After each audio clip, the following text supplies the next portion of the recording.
Thank you. Oh.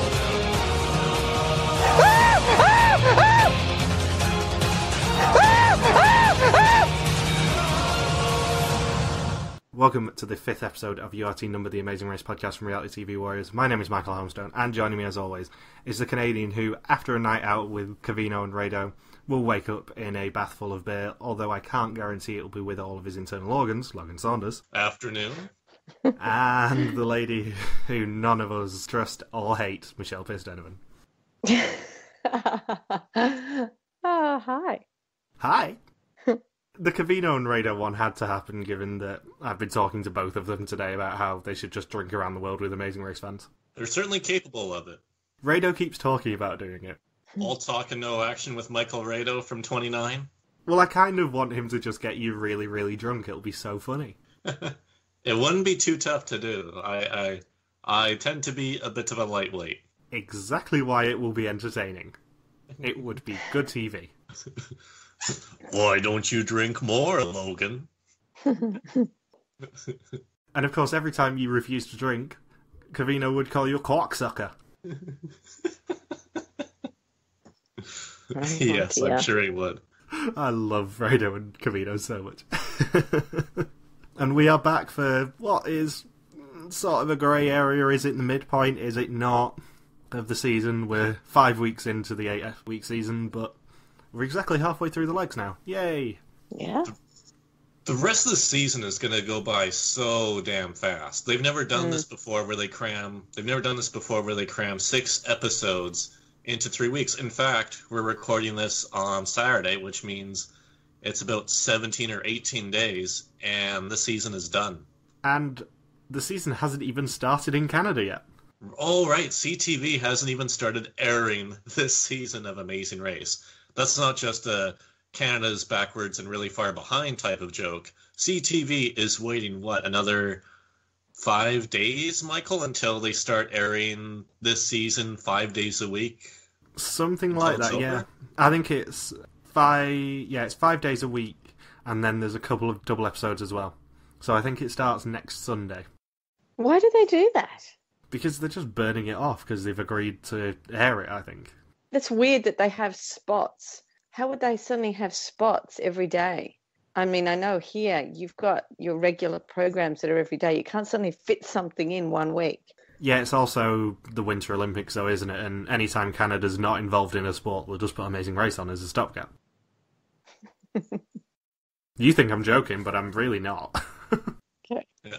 I assume all the TV shows are just going to be put off the air for 2 weeks with no new episodes, and then it's going to be all Winter Olympic coverage on CTV along with Amazing Race 30 crammed in. Yeah, so you think that it's going to be quick for us airing, but the entirety of Canada still hasn't seen an episode of the season yet. Anybody who doesn't have CBS, anyway. Yeah, apart from you. Yeah. And Gordon Wayne, evidently. Yeah. So we're back for an episode about a city where I've been to. I don't think Logan has. I was close. I was actually pretty close geographically. Zagreb was the closest I've been to Prague. Have you been to Prague, Michelle? I haven't. It's somewhere that I need to go, apparently. Yeah, I've been hearing that for decades. It was a weird place. Because they don't seem to have any rules against begging in Prague. So you see a lot of people who are basically just professional beggars. Oh, wow. There were some of them where they trained their dogs to sort of lie on the ground and not move for 8 hours a day, and they would just basically put their heads on the dogs and beg for money. Oh my gosh. Are there the gypsies? Are there many gypsies in Europe left? I'm not sure, but like you would see these people have a shift change basically where a new beggar would replace them because they were professional beggars. Oh my gosh. And the dog would just jump up and sort of start moving again. It was weird. It's quite big for stag doos, is Prague. There are indeed gypsies still in Europe. I encountered some while in Spain and Italy with some hilarious stories mixed in. Oh. That sounds like a tease, Logan. Oh, okay, very well. I know in the Alhambra there's lots of them. I don't think gypsy is even the correct term to use anymore. Romany, I think, is technically the term now. Yeah. Oh, okay, so let's go with that. And I know in the Alhambra they'll within Granada and Spain, they'll get really up close to you. I was even warned for like weeks beforehand by so many locals throughout Spain saying, "Oh, be careful of the quote unquote gypsies in Granada, because they'll go really up close to you and either ask for money or they'll have flowers with them and try to get you to buy a flower. And if you don't, then they get mad and get really up close and personal, and they'll be right outside the cathedrals in Granada. That was the only place that I encountered them in Spain.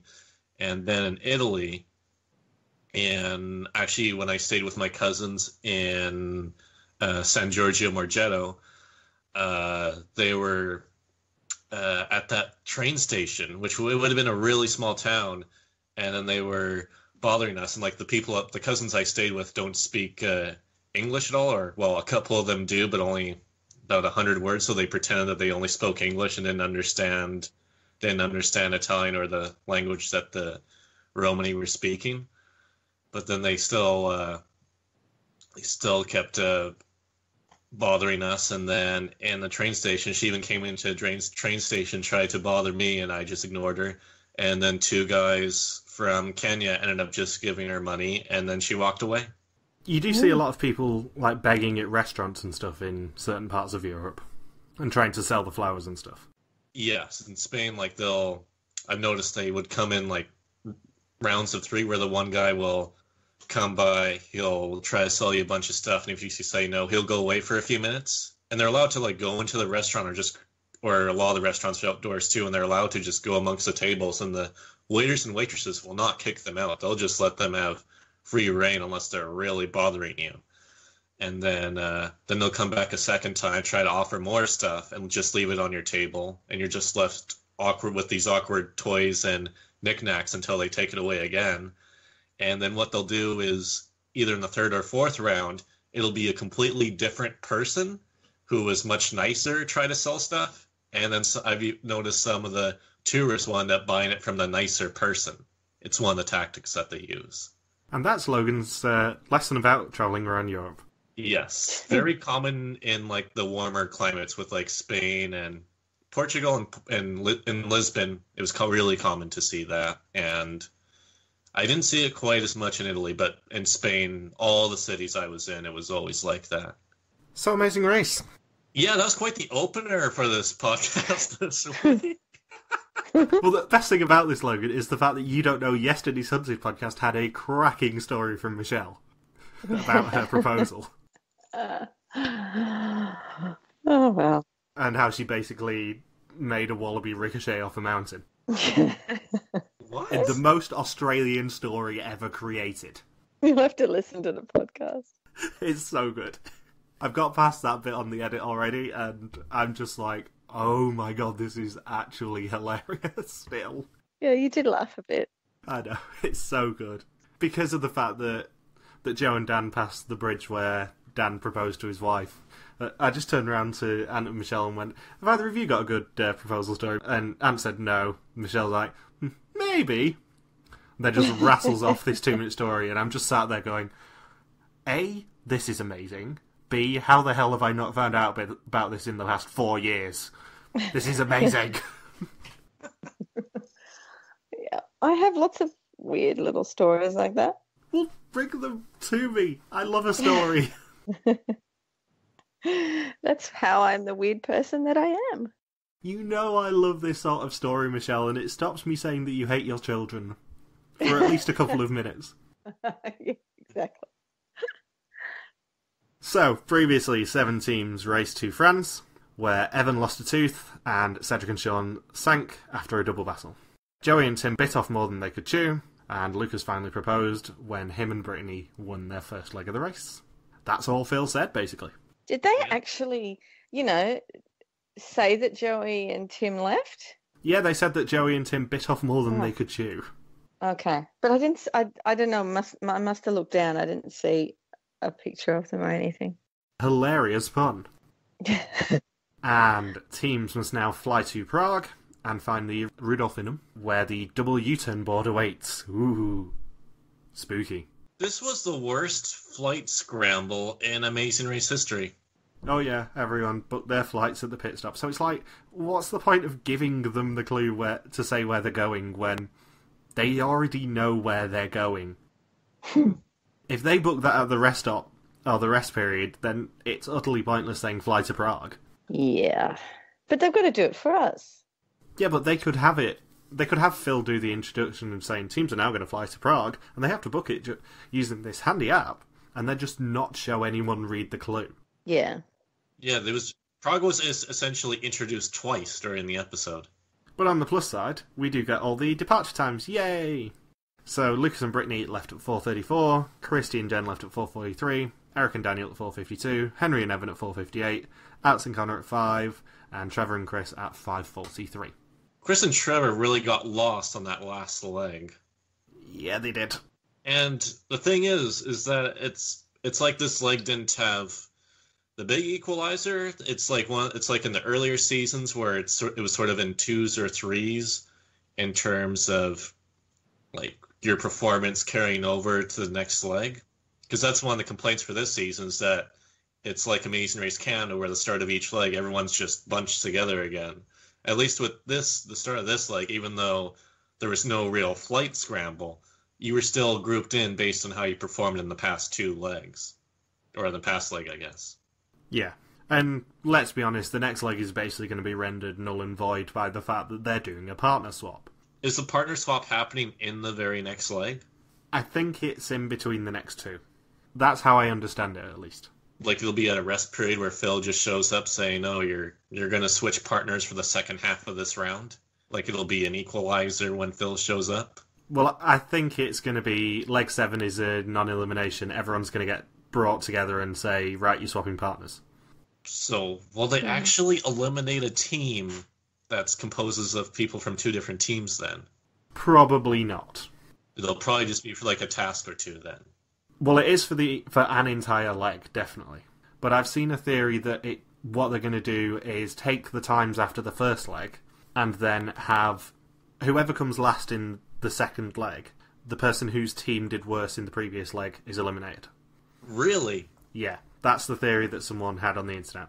With the American version, the twists are usually very simplified. They try to make it really straightforward compared to the other versions. Like, for instance, the head-to-head is a very simplified version of what we see in terms of the double battle or face-off and whatnot. But here, that's a really complicated way to conduct a twist and eliminate a team for Amazing Race US standards. Well, they've confirmed that it's going to be for an entire leg, so I'm not sure exactly how it's going to work otherwise. Yeah. Because they won't eliminate a hybrid team of any description, I would say. What's funny is that the twist is going to be so controversial that Phil has to like warn teams in advance that this twist is coming, saying, "All right, guys, you know what you've gone through with the head-to-head in these 6 legs, so you never know what's coming next," as if it's like a disclaimer in case the teams get upset just like they were with the head-to-head twist throughout this season. But at least on the plus side, you can watch that and go, "Oh my god, the Funniest Complaints is going to be the best thing I've ever done." Yes, it will be, I'm sure. I'm sure by the end of next week, it's going to be taken to a whole new level. It's going to be absolutely ridiculous for you with the Funniest Complaints, I suspect. So at least someone's happy with it. Yes. And it is Lucas and Brittany, Henry and Evan, Eric and Daniel, and Christy and Jen on the first flight, and then Alex and Connor and Trevor and Chris on the second flight. And frankly, U-turn intrigue sucks. We've said it before, we'll say it again, the U-turn is boring as all hell. When it's set up the way that it is this time, where it's before you even complete any of the detour at all, and it's right as soon as you land, it's not. It was very, very straightforward this time. Yeah, I think you can't really have a U-turn as soon as you land, because that is pointless. You do actually have to have a task in the middle. Yeah, it's not very exciting. And Christy and Jen, Lucas and Brittany, Eric and Daniel, and Henry and Evan all decided not to U-turn.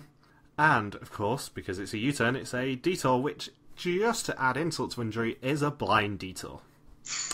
Which is this or that. I actually love that, because they just go off, run off, not knowing what's coming up. I like it when it's done properly, like with the the Southern France leg of 26, where, yeah, it's done by a roulette wheel, but at least there's hints of what it's going to be when it's win by a nose or don't slack off. Whereas when it's just this or that, like, no one's going to care. It debuted in season 25 with the Malta leg, right? Yeah, but the best version of it was the 26 one. Yeah, because they incorporated the whole Monaco lifestyle into determining the detour. Yeah. I should note that this is advantageous for the team that gets U-turned, because they have to do both tasks anyway, rather than the other teams who will potentially switch back and forth between the two tasks. For Chris and Trevor, they didn't have to worry about switching whatsoever. No, but at least we found out that with blind detours teams can switch now, because that was always a bit of a question mark about whether in a blind detour they were actually allowed to switch. Right. You know what would be hilarious, though? The next time they do this twist, which would increase the U-turn team's chances even more, is if, for the blind detour, if one task wasn't fun at all, like, say, it's the oral exam task, and then teams say, oh, we want to switch, and then the other side of the detour turns out to be an identical task. That's a nightmare. You could have a detour that was flat or round, and have it take place in two different lecture halls. You've got to answer a quiz on the flat Earth debate and a quiz on the round Earth debate. And the flat Earth debate could be headed up by B.O.B. Yeah, seeing as though he literally commissioned airplanes to work out whether the Earth was round or not. Have you seen all of his flat Earth arguments? He took a picture of train tracks and be like, this is my proof. Look how straight and look how straight and flat these train tracks are. That was his evidence. Seriously, though, if someone in the year 2006 or whatever it was that B.O.B. was popular had written a joke saying B.O.B.'s going to commission airplanes to see whether the Earth is round or not, you would get laughed out because nobody would believe it. Ever. You just couldn't write it. That's the problem. You genuinely could not write how stupid he's being. And then the fact that he sampled audio from Neil deGrasse Tyson's lectures to mock him for thinking the Earth was round. I think the song was called Flatline, I believe. And the most alarming thing about this is the fact that someone on Reddit was actually arguing that the Earth is flat, still. I think that was a troll. Really? No, yeah, it must be a troll. It's not normal. It's either a troll or someone living in the 16th century. So I looked at their other posts, and I don't get the impression that they think the Earth is flat. Or at least I certainly hope not. Because even a certain, like, super-duper religious part of the Amazing Race community, some of those people believe the Earth is round. All of them that I've seen respond to that. And which detour would you have chosen? I would have gone to this before I knew what it was. I just like the word this better than that. But if I knew what they were, definitely the kegs. Kidding me? Jesus, I can't remember that much information. Although I did remember the 3,371,000. That was something when they were reading it out. I was thinking, I've got to remember that number, and I don't know why. But there was so much information. No wonder. Who was it that said that it finished and he went, oh, my God. It was Lucas, I think. Yeah. I was like, I'm with you. Lucas and Brittany's facial expressions in the lecture hall was hilarious. Their brains were imploding. I think their brains were drowning and that they needed lifeguards themselves to, like, breathe air back into their brain cells. I think this adheres to our detour rules of always pick the manual labour task because it tends to be a lot easier. However, they had an equal amount of trouble with the beer task, too. Because they spent, like, an hour and a half searching with their keg. They did, but at least it was their own fault rather than just not being able to retain information. Yeah. Yeah, they could have been in that exam a lot longer. So, in this, teams must restack some kegs, tap one, and then deliver a keg to find a party boat where they'll get their next clue. And in that, teams must listen to a lecture on Copernicus theory about whether the Earth is flat or not, and then answer an 8-question quiz to get their next clue. So would teams have failed if they said the Earth was flat at the end? I'm not sure, because Surely some people are stupid enough to think that the Earth is flat. I mean, they have the research there. They were just presented it. I mean, Henry and Evan are professional debaters. They may have been able to get away with it. Maybe it's a whodunit finale situation where you just have to actually back up your answer with facts. It doesn't matter what your last answer is as long as you actually back it up with proof. That is true. And I'm very proud that I finally got a whodunit reference back in. Yeah, it's been a while since we referenced whodunit. I love whodunit so much. It's the best. And Lucas and Brittany say that they are solid C students, so are slightly overwhelmed by that. It was a terrible pun. And Christy says that she loves beer and football. Yeah. And then they completely ignore the perfect pint sign. I know, why? What's wrong with them? Why didn't they see it? Like, I know at least one person here has experience of how to pull the perfect pint, because I've watched Logan do it at the Guinness Storehouse. Yes! I am a natural at it. He was waiting for me to mention this. I can do it too. Growing up in pubs, easy. Yeah, Logan actually got taught at the Guinness Storehouse, though. Which, to be fair, was a pretty cool experience. It was like Willy Wonka and the Chocolate Factory, the Family Guy version. I really haven't seen Logan much happier. There was one place where I saw him much happier, which is when he was at platform 9 3/4. I'd like to go there too. Logan's facial reaction when I took that picture made everyone in St. Pancras look at me, because I was cackling so loudly. It was so good. That It photo was was so great. funny. And Lucas and Brittany have so much trouble at the lectures that they then switch, breaking the Michelle Pierce Donovan rules. I know, but really they chose the wrong one there, so I give them a little bit of slack. And Christy and Jen's pint is rejected, and Henry apparently missed beer by not joining a fraternity. Yeah, he missed out on all that fun. I'm sure he's so disappointed. Rather than, being a world-class debater, he instead missed out on beer. Yeah, it's like, damn it! What am I doing with my life? And I must point out that Jen, like, you know that funding for, or the ability to make money in women's sports it's not the most fruitful way to make a living. When Jen said that she had to work in a brewery and be a professional athlete at the same time. Hey, it's a flexible enough job for her to do it. That's like in Australia. All our Olympic athletes have to have jobs. They don't get enough money. Yeah. Whereas I think all our funding is directed into just a couple of sports that we're good at. Cycling? Cycling is one of them, yes. I can't remember whether I drove you past the velodrome, but it's very close to where I work now. The velodrome that they built for the 2002 Commonwealth Games, which I've actually ridden on, and it was one of the scariest things I've ever done. Oh, that's the indoor track? Yeah, that's the indoor track. The one where the walls are like 48 degrees, I think it is the shallowest. Yes. It is Wow. absolutely crap yourself scary. Did you get all the way around? Oh yeah, of course I did. It was terrifying, but it was great fun to do. I'd definitely recommend, if you can ride a bike, have a go at it, because it's really good fun, and you go very quickly, but it really is very scary. Mm. And Eric and Daniel prove that they probably picked the wrong detour as well when they get question 1 wrong. That'd take 7 more attempts than Chris and Trevor.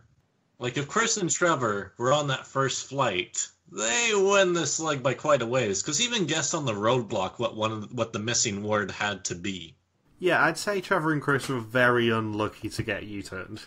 If they'd have just been a little bit luckier in France, they would have won this leg, and they probably would have been a good chance to win the season. With the performance they had this leg. I mean, pretty much being fastest at every task reminds me of a particular team in the Amazing Race ORG, but still getting eliminated on the leg. Yeah, well, me and you absolutely destroyed that leg, and that blunder with our flight still made us be eliminated. Yeah, I think we won the overall leg by about half an hour, and then the flight just screwed us. Yes. Whereas Michelle nearly went out in the Amazing Race ORG this week.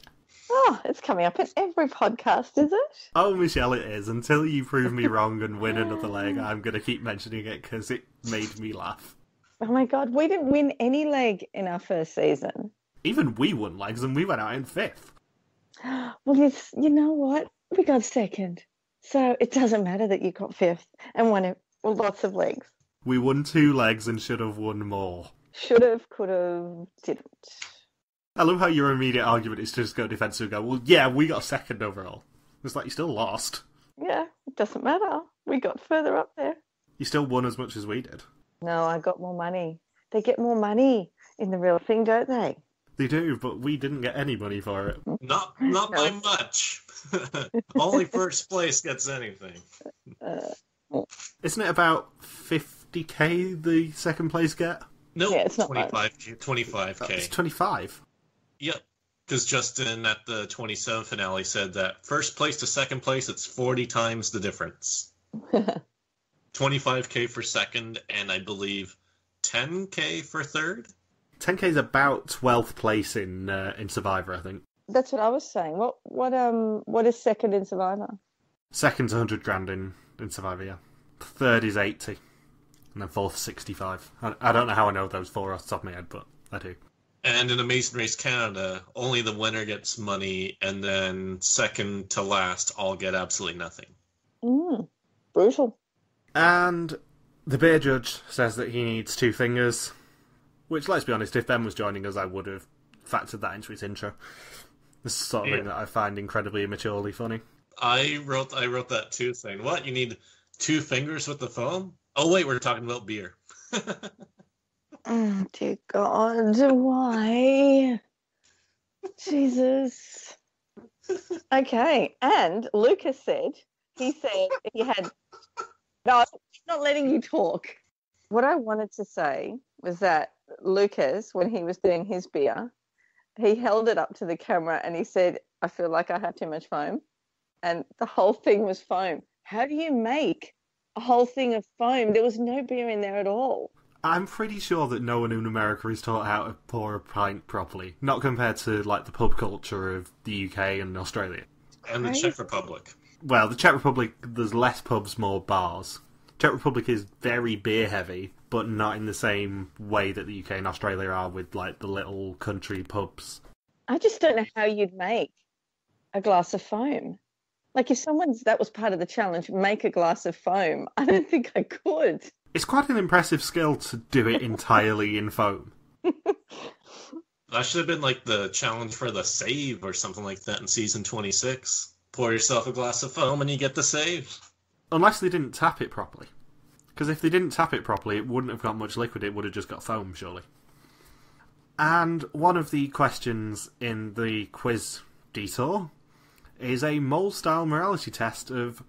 What was the name of the second lecturer? The early seasons of The Mole were very well known for having people take, like, a tour and knowing they have to answer questions at the end to win money. Having them take a tour around a museum, and the question at the end was always, what was the name of your tour guide? And surprisingly, people were very bad at answering that question. Manuel? Juan? Juan? What was that? And Eric and Daniel's families get mentioned, so they're getting eliminated soon. Yep. Anytime you get a backstory, it's just like, you're off. Same reason that when Trevor and Chris got to the U-turn board and they were like, oh, it's one of our favourite composers in a statue form right above the U-turn board. It's like, bye guys. I'm surprised that Alex and Connor didn't use their U-turn. Who would you think they would use it on? Just one of the 2 teams. I'm just surprised that when there's a really high probability that one of those 3 teams is going to be eliminated, that when you're the first of the 3 to get to the U-turn board, that you should probably use it in a situation when you know everyone else is a minimum of an hour ahead of you. Maybe they want to be seen as the good guys, though, and not cheating to use the U-turns. I guess if they know another U-turn is coming, to just take the gamble and just try to survive the leg? Yeah. If I were them, I would probably want to be seen as the good guys and definitely not want to use it myself. I would try and strongly encourage other people to use it, as long as it wasn't on me. I wonder if it was discussed on the flight then. Perhaps. The second flight, anyway. I'm sure the first flight, all the people are like, well, there's no real point to any of us using it, unless there's a team in the bottom 3 that we really want to go home. And also there's the fact that if anyone U-turned a particular team, they probably know that they will be getting death threats as soon as it airs. Yeah. Oh, God, that is also a very good point. It's very Amazing Race 28 type environment that way. Where it's like certain teams, if you U-turn them, you know it's not going to be the greatest social media experience for you when you get home. You might as well just delete your Twitter and Facebook accounts now. Or just create fake account under the team of who you U-turned. That'd be not a bad strategy. And Alex and Connor do choose not to use the U-turn, and we see a lot of people filming around there because, as I mentioned last week, this U-turn board was spoiled on social media, and there were a lot of people taking pictures. Yeah, it was, even in the episode, you see people taking pictures when teams are getting to the U-turn board. Very public. Not even subtle at all. And, yeah, Trevor and Chris do get U-turned. Yay. And by that point, it's pretty much a game over situation. It would take a hell of an effort to catch up, especially with how long that the exam task had to take anyway. Yeah, because those lectures were probably about 10 minutes each, I would guess. But could they leave as soon as they heard their information? They could leave and they didn't have to listen to it all. Yeah, but at least in the first instance, you're going to be wanting to stick around for both lectures straight away. And then, of course, a certain team got really confused with that side of the detour by entering a random lecture hall that was all in Czech. Oh, my Lord. Surely there's an Amazing Race flag somewhere. I wish they would have just sat in the classroom and just wait for the lecture to start. That would have been hilarious.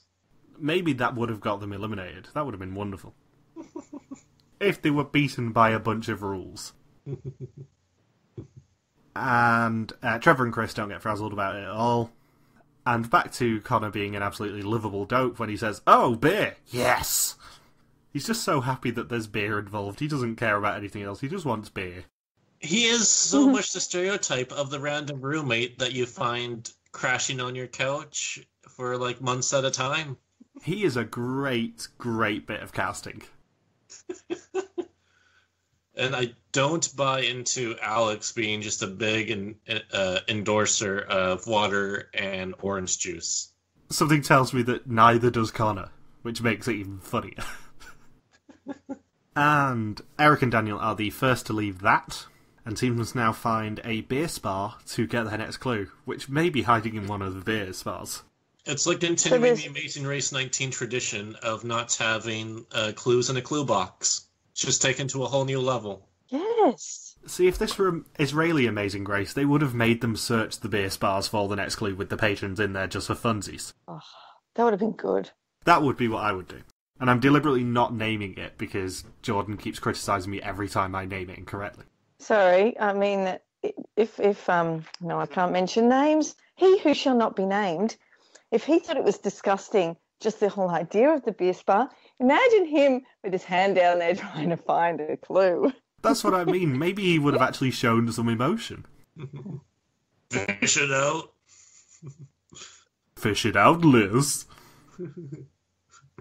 Oh, I could make an inappropriate joke here, but I'm not going to.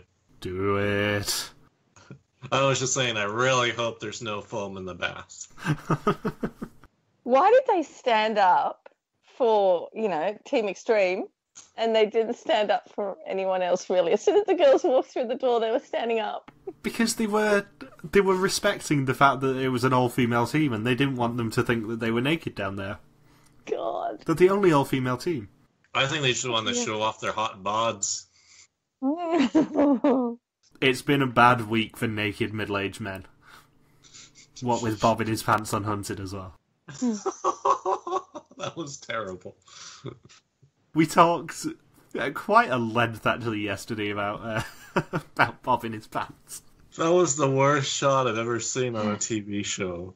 Oh, it wasn't that bad. It was just that cut where it's like, normality, holy shit, Bob is just in his underwear. It's just how they did it. It made me laugh.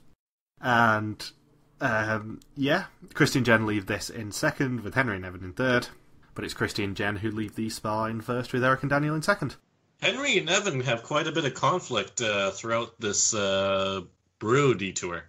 We learn very much that Evan makes the decisions for the team. Dare I say she's the stronger debater. Well, she talks a lot more than him anyway. In the whole race, she's talked a lot more. Yeah, like Henry's just outright says, like, I'm just gonna follow whatever you say. Like, I'll suggest something, but I'm never gonna want my way. Yeah, exactly.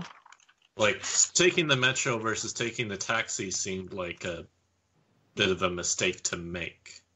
Yeah, but I mean, those random guys said that was the best way to go. They looked like they were half drunk. It depends, though, because if I would not necessarily take a taxi in a busy city, because the metro is going to be a little bit quicker in some capacities. Like in Hong Kong, for example, which is very busy, I would probably take the MTR. Yeah, Hong Kong, where, like, plus the taxi rides there, I assume, would be very expensive since Hong Kong has the highest gas prices of anywhere in the world. Yeah, and the Hong Kong Metro is one of the cheapest in the world. It is dirt cheap and very quick, from experience. We never saw Christie's bruises from the kegs. We didn't. It was it was a good bit of manual labour for them, though, wasn't it? I bet they were happy that they came across a task where they could literally just brute force it. Mm-hmm. Yeah, that's definitely one of their strengths. And did you notice that when Eric and Daniel picked up the clue, there was the wrong caption? No? Yeah, Henry and Evan's name came up. Oh. That plays into the whole joke of just Eric and Daniel being invisible this whole season. That they can't even get their caption right. It's like, those are the twins, Henry and Evan. They're just so purple that actually we'll put the names of the probable winners on there instead. What is this, the mole? We're suddenly having secret hints as to who wins the season now? Quite possibly, although I'm evidently doing terribly on Vidum this season, given that my main suspect went out last week. Oh, really? Yes, I'm still furious. That was that person I suspected the least. Whereas my new mole is the person who I previously suspected the least. Mm. Mm. I was sat there and about halfway through the episode last week I was just going, oh no, he's going, isn't he? Oh, for God's sake, why? Because I hate losing. And Henry and Evan actually do leave it in third. And Trevor and Chris get so close to completing this in one go, but fail very near the end. Sad.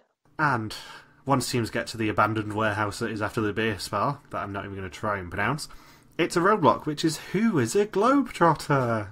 And in this switchback, one team member must enter the warehouse that is full of ringing phones and listen to 8 of them which have a word, unscramble the phrase, fill in the long, ridiculous form, and exchange it with the weird guys for the next clue.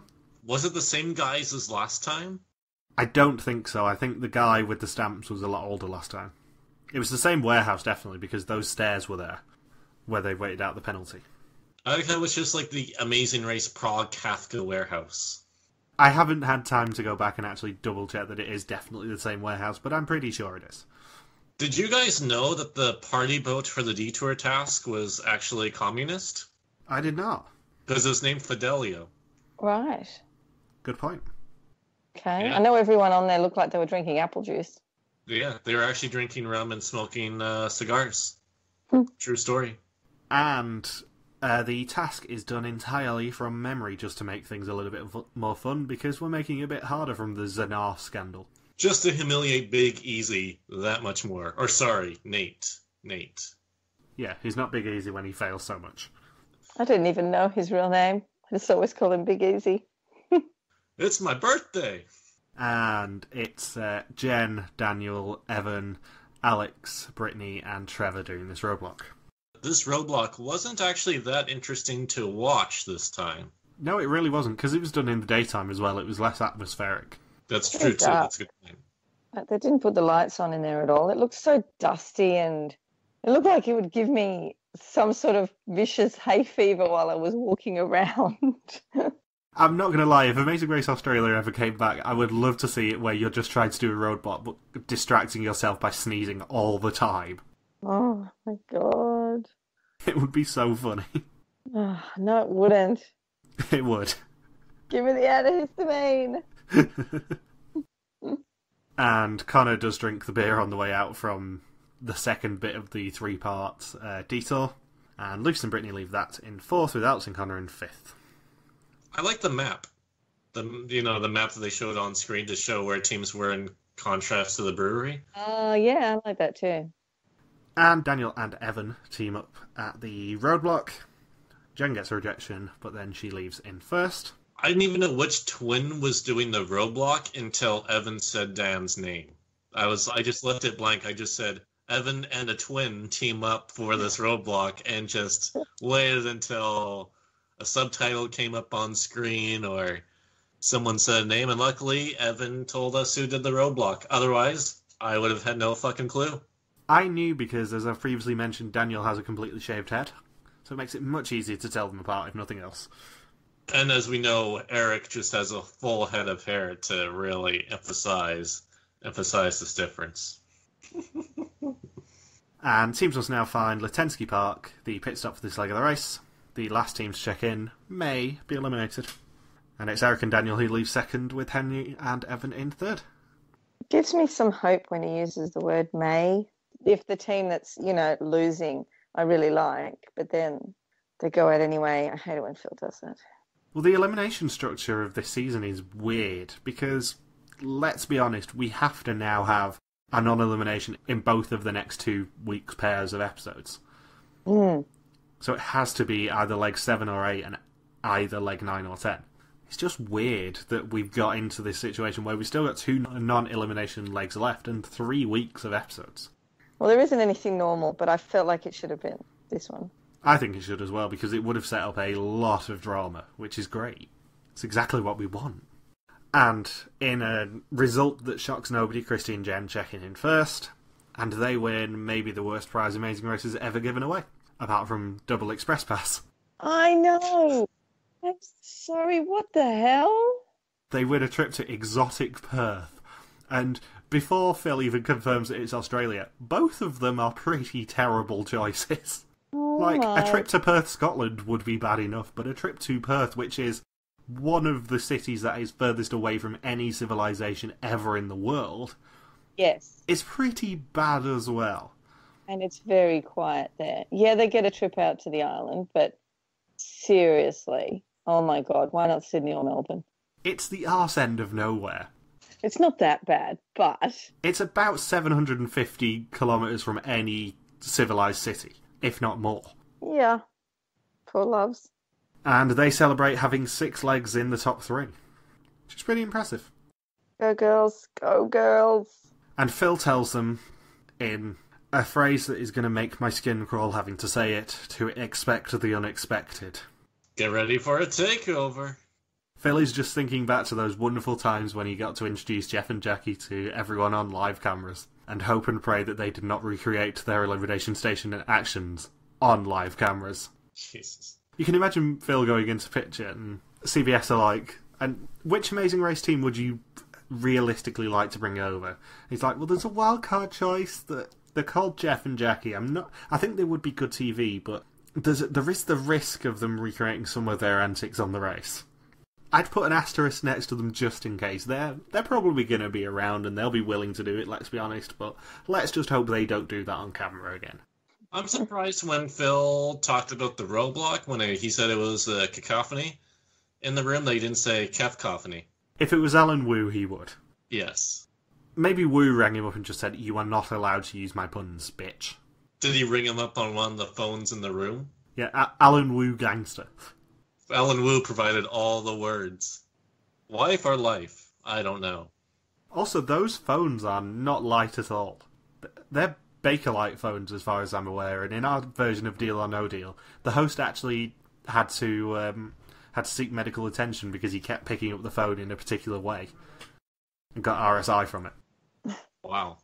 You know what they should have done with the phones is pull like a Jim Halpert prank from The Office and load some of the phones with lots of nickels in them, and then have other phones that had no nickels with them, so that when teams suddenly left the phones with no nickels, that they would bash themselves in the heads with the phone.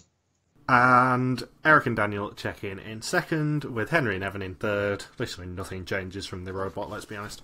There was one change. Not in the top 3, but in the rest of the standings. And Brittany says about a racer who we shall not name, do I hate her? No. Do I trust her? Hell no. Yeah, that was a pretty pointless thing to do to piss off the other teams. Yeah, you wouldn't do it. It's not worth it. Let's be honest, after a leg where you already U-turn probably a reasonably popular team between the other races, to then piss off another two teams who, even if a miracle happened and Trevor and Chris survived, you would still then have two teams angry at you. Halfway into the race, where there has only ever been one season in the past that has only had one U-turn, so you're going to have another U-turn coming up at some point soon. That is a really, really stupid move.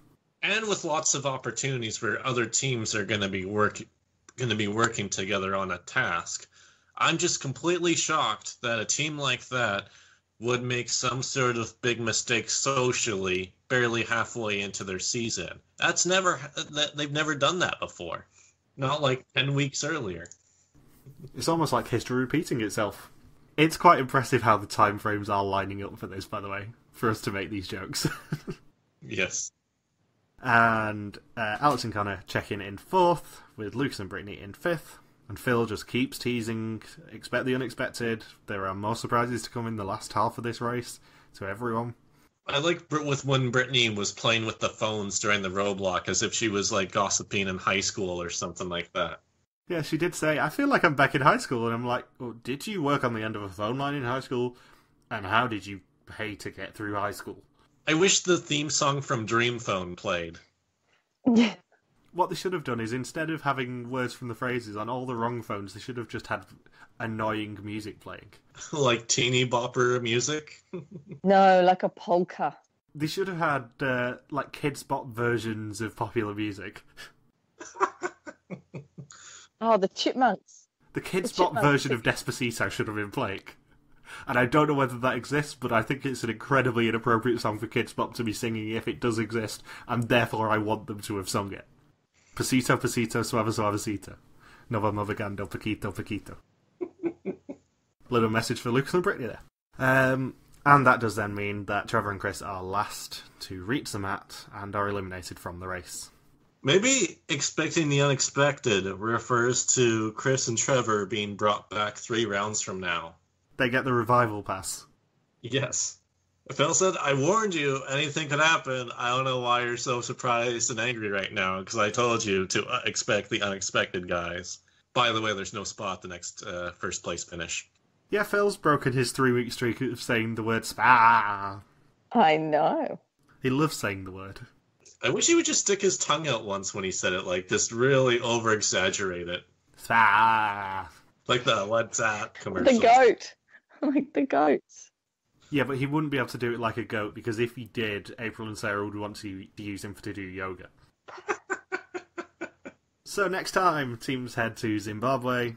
There's emotions, another double U-turn, and in the biggest twist in Amazing Race history, teams swap partners. Dum, dum, dum. I don't understand how that is going to work.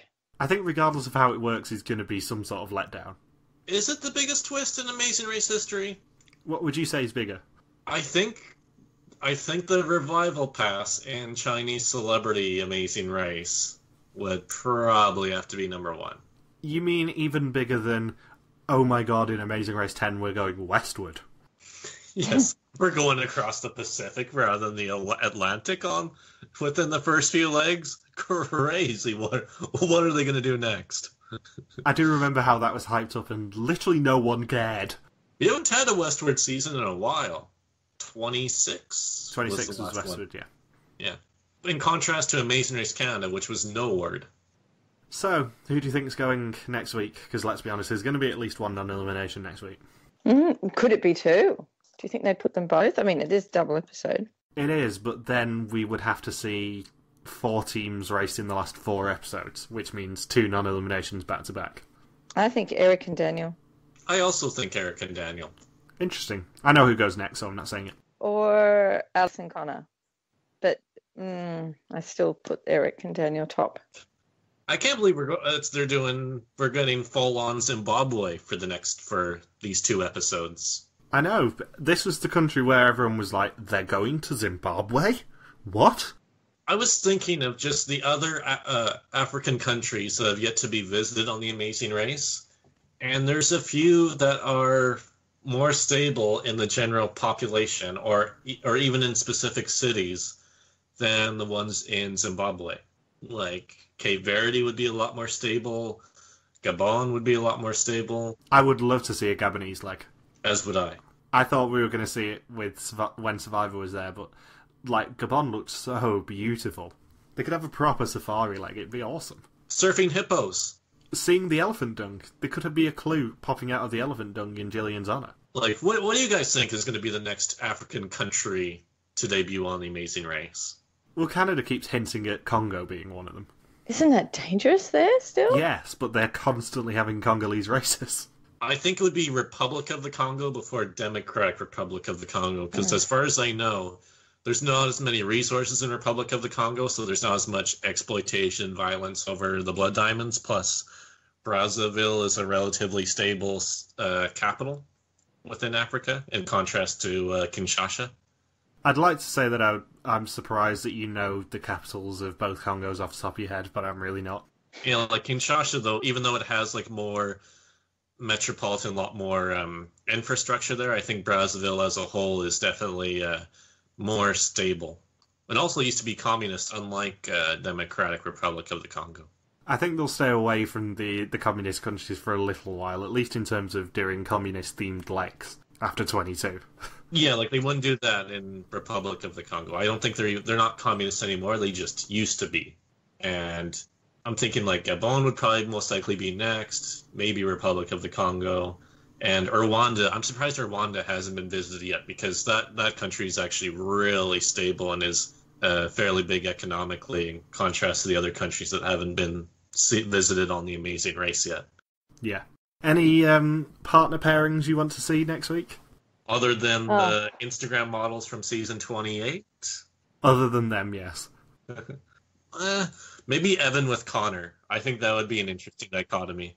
Yes, or even anyone with Connor. Christy or Jen with Connor, because I think Christy and Jen may get very frustrated. You just need someone who is quite highly strung with Connor, I think. As opposed to well-strung? R.I.P. well-strung. Obviously, I'm disappointed Trevor and Chris have gone, given that their bio was amazing pre-season. We didn't see enough of them, which is annoying. But what we did see of them was very entertaining. They really only got airtime in the previous episode in round 5, and that was really... They got more airtime in that than in the other 5 episodes combined. So that was kind of disappointing to see. Even in this episode, it was just background information about them, but nothing... It wasn't like the sassiness and the just the comedic storylines that were going on in the first few rounds. This was a very serious take on Chris and Trevor this leg, which was kind of sad to see. Yeah, they were very fun for what we saw of them, is what I would say. So is there anything else to say about this leg? The U-turn placement sucked. The way they did the fight scramble pretty much sucked. I hate that 20 seconds of an incident ended up taking 99.999% of the discussion on social media about this leg, and that the rest of the leg wasn't really acknowledged by most fans. And we realized that the switchback... It was kind of weird to see a switchback to the first season with a switchback. Switchbackception. Yeah, it really was. Season 15 had the hay bale switchback in Sweden. So that's how long The Amazing Race has been on for. Yeah. That is in the first half of Amazing Race seasons now. Crazy. And I kind of wish that we'd seen Amazing Race US go a little bit more hammer-ots with the spa. Or spammer-ots. And this episode didn't really... I know, like, with Prague, it's always, like, beer task after beer task in all the franchises, because Amazing Race Asia and Australia both did beer tasks as well, and then... Of course, with Amazing Race 15, they had the absinthe speed bump for Brian and Erica. But I've said that long ago. Wow. It's amazing. So, thank you for listening to this URT Number podcast. You can join us next week to begin our double episodes and recap legs 7 and 8. If you've got any questions, feel free to contact us on our Facebook page, Reality TV Warriors, on our Twitter account, RTV Warriors, our own Twitter pages, MJ Harmstone for me, Log Super Quacky for Logan, and Bear 333 for Michelle. See you next week. Bye. Peace out and just chill till the next episode. Yeah.